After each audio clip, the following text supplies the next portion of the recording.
Good morning to everybody. Today's topic of discussion is status epilepticus. Definition of status epilepticus: continuous seizure activity.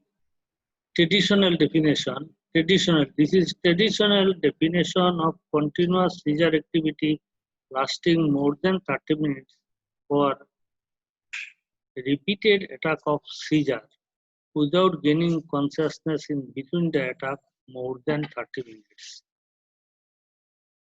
Traditional definition: continuous seizure activity lasting more than 30 minutes or repeated attack of seizure without gaining consciousness in between the attack more than 30 minutes are known as status epilepticus. This definition has been changed now because operationally this duration has been reduced to 5 minutes. Operational definition will be duration more than 5 minutes, as most of the seizure last for 2 to 3 minutes. Generally, suppose GTCS, generalized tonic-clonic seizure, it is stopped by 2 to 3 minutes. And changes that occur in the CNS in case of 30 minutes the convulsion are found in 5-minute convulsion, and most of the generalized tonic-clonic seizure lasting more than 5 to 7 minutes are likely to last more than 30 minutes. That means if one convulsion starts and it persists more than 5 minutes, it generally continue for more than 30 minutes. So traditional definition is ultimately the same and operational definition, but the time is reduced to only 5 minutes. Gaining consciousness between convulsion, gaining consciousness between convulsion are called status convulsivus. So from the definition, what you could know that traditional definition is continuous seizure activity lasting more than 30 minutes or repeated attack of seizure without gaining consciousness in between the attack more than 30 minutes. However, operationally, this duration has been reduced to 5 minutes as most of the seizure lasts only for 2 to 3 minutes, and changes that occur in the CNS in the time of 30-minute convulsion are found in 5-minute convulsion, and most of the generalized tonic-clonic seizure lasting more than 5 to 7 minutes are likely to last more than 30 minutes. Gaining consciousness between the convulsions, suppose one convulsion, then gaining consciousness, again convulsion. If it continues like this, then it is known as status convulsivus. Now, classification of the status epilepticus are convulsive status epilepticus and non-convulsive status epilepticus. Non-convulsive status epilepticus like partial complex status and absence status. Absence seizure, that means petit mal epilepsy, absence status. Partial complex status and absence status. It is written absence seizure, absence status.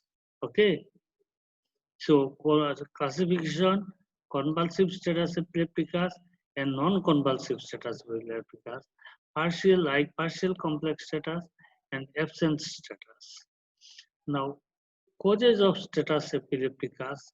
If we go to the causes, number one will be febrile status. Febrile convulsion can persist more than 5 minutes, then it will be labeled as febrile status. Epilepsy.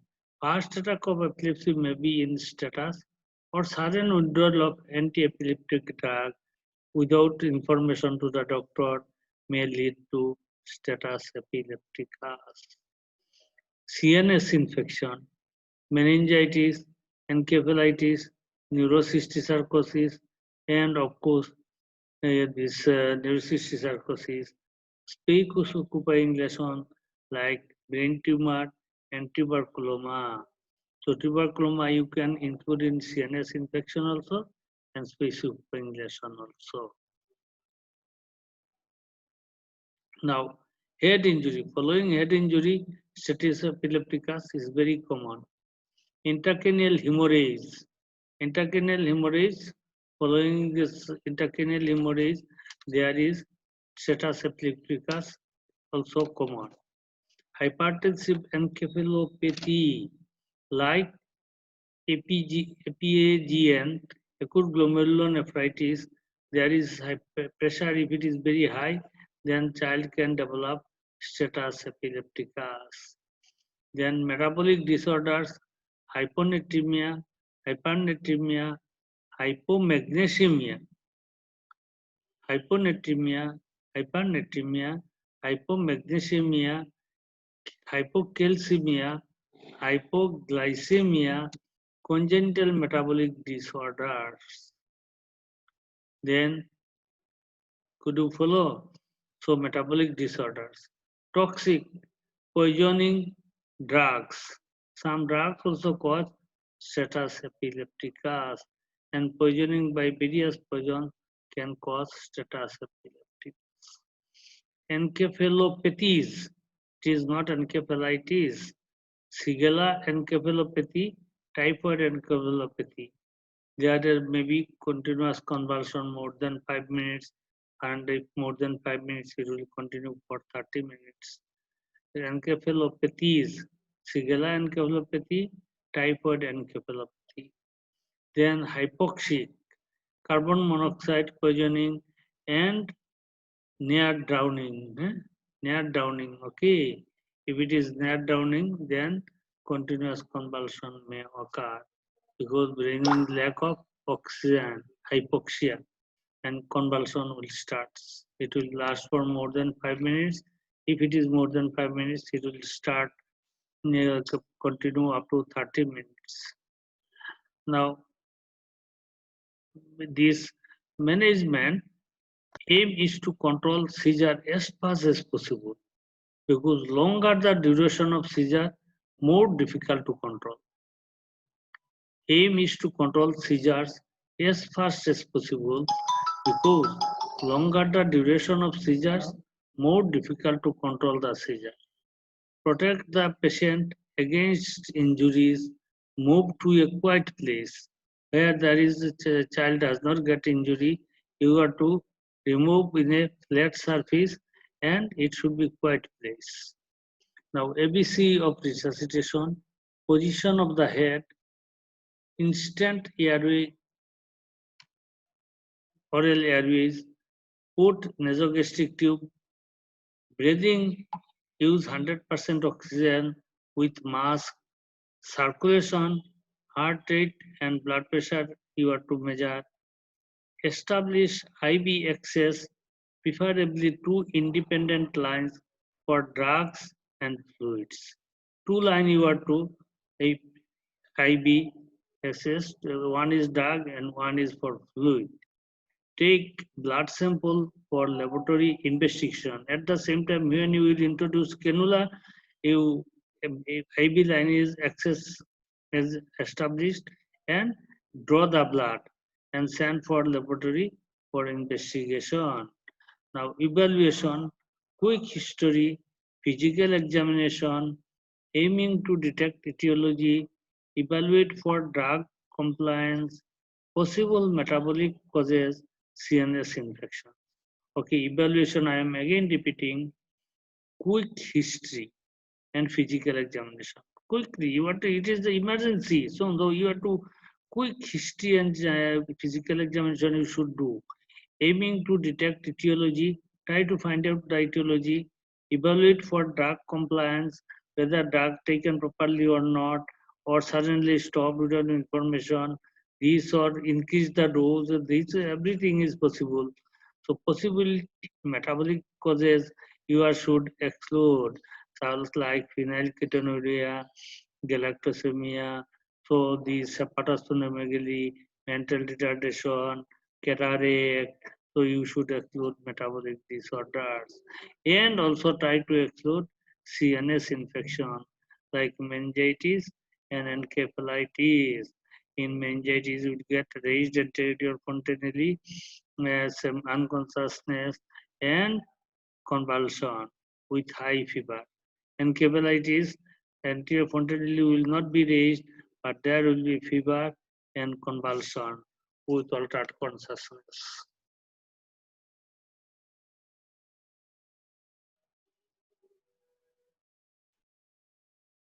Now, termination of the seizures. Termination of seizure is to be started as early as possible, because more the seizure goes on continuing, more brain damage, more it will persist, more duration, and it will be difficult to control later. So first line, the bolus of 25% dextrose, 2 to 4 ml per kg stat IV you are to give. Bolus 25% dextrose, 2 to 4 ml per kg stat dextrose you are to give. Now, the second is injection diazepam IV 0.3 to 0.5 milligram per kg can be repeated at 5 minutes and 10 minutes if necessary up to 3 doses.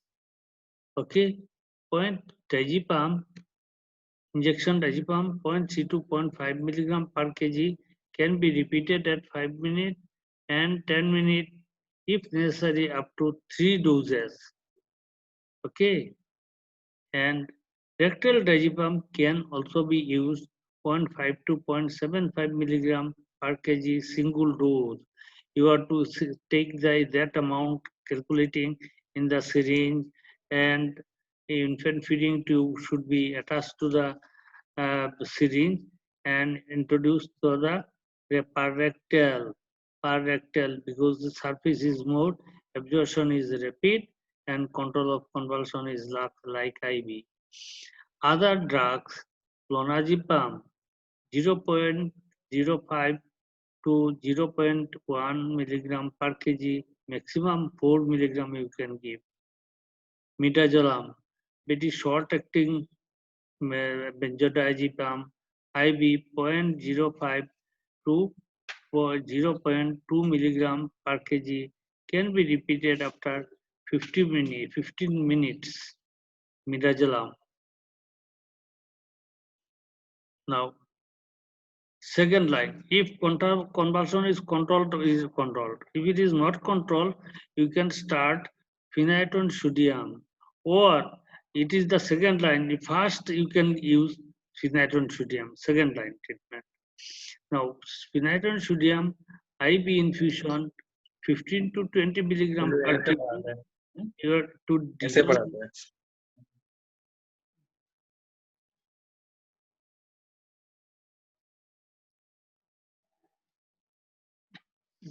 Start injection phenytoin IV infusion 15 to 20 milligram per kg in 50 ml NAS. You dilute with 50 ml NAS because it is precipitated in dextrose.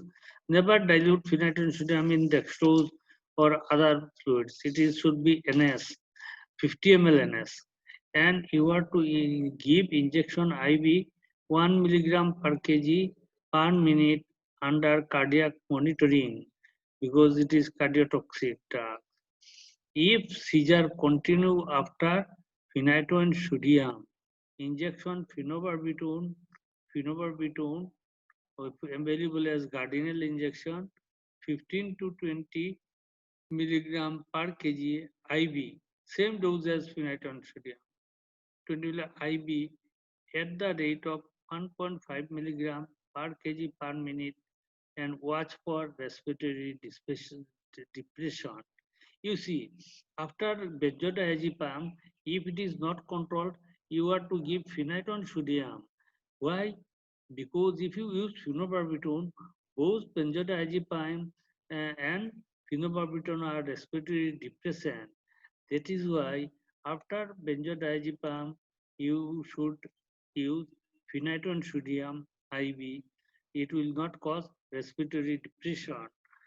If seizure continues after phenytoin sodium, also give injection phenobarbital 15 to 20 milligram per kg IV at the rate of 1.5 milligram per kg per minute. Watch for respiratory depression. Phenobarbital 15 to 20 milligram per kg IV at the rate of 1.5 milligram per kg per minute. Watch for respiratory depression. Phenytoin sodium you have to give 1 milligram per kg per minute due to cardiac toxicity, and phenobarbital you have to give 1.5 milligram per kg per minute because it causes more. If you give, it may cause respiratory depression, and watch for respiratory depression.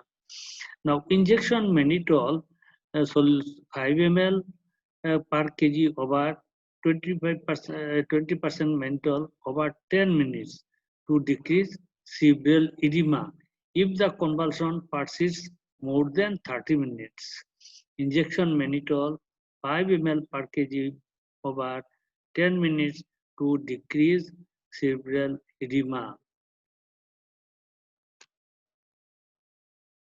Now, if till seizure continues, if seizure is suppose after phenytoin sodium, then it is till continue, then according to AIMS, All Institute of Medical Sciences, they are telling you level it is of intractable seizure and shift to PICU.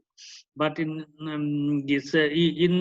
PGI Chandigarh, but if in AIMS they are till seizure continues, they are using peraldehyde 100% solution, 1 gram per ml. Use glass syringe as plastic syringe is dissolved by peraldehyde. Dose 1 0.15 ml per kg deep IM. Deep IM you have to get, otherwise it can cause abscess. Per rectal 0.3 ml per kg diluted in 3:1 in coconut oil, and you give per rectal this peraldehyde. Now peraldehyde dissolves plastic syringe, so you have to use glass syringe. So plastic syringe you cannot use peraldehyde.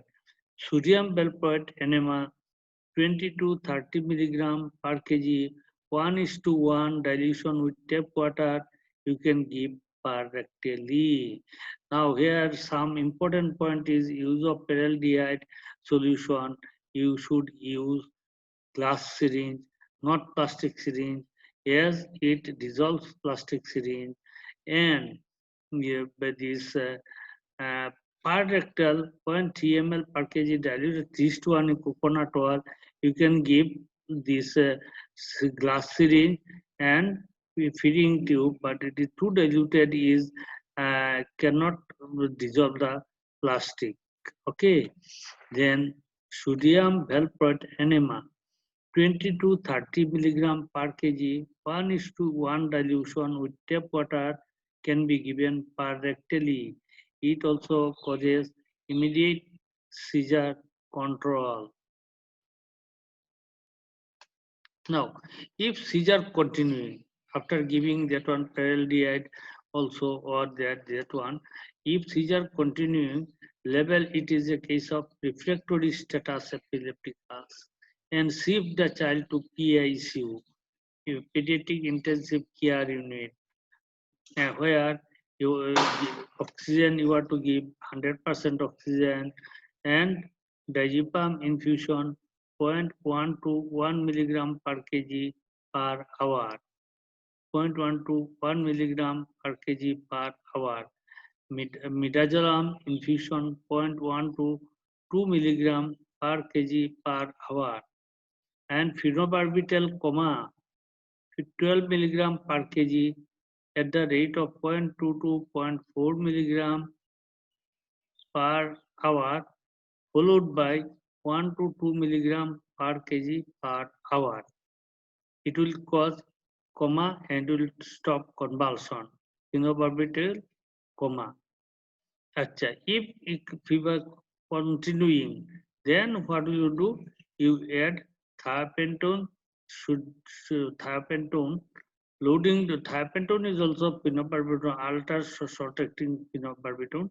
It is loading doses 5 to 10 milligram per kg over 2 to 5 minutes, and maintenance is 2 to 10 milligram per kg per hour. If fever stopped convulsion, then maintain for other things. You have to look for other things. But if it lasts, you call general anesthetist, and it should be given general anesthesia. Which general anesthesia is used is halothane. Halothane is used as general anesthesia, and it will control convulsion, whatever may be caused. Now, before discharge, what advice you will give? Before discharge, what advice you will give? This one.